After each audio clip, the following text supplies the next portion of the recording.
Свыше 400 камер видеонаблюдения установили в исправительных колониях и следственном изоляторе на территории Якутска. Изображения с них выводятся на экраны в режиме реального времени. Это позволяет операторам ситуационного центра контролировать выполнение в учреждениях распорядка дня, безопасность сотрудников и осужденных, а также порядок несения службы.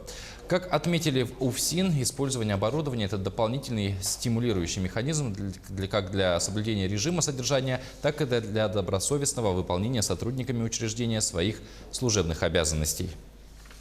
Данный ситуационный центр у нас оборудован системой видеонаблюдения, который в режиме реального времени осуществляется просмотр операторами, заступающими в ситуационный центр.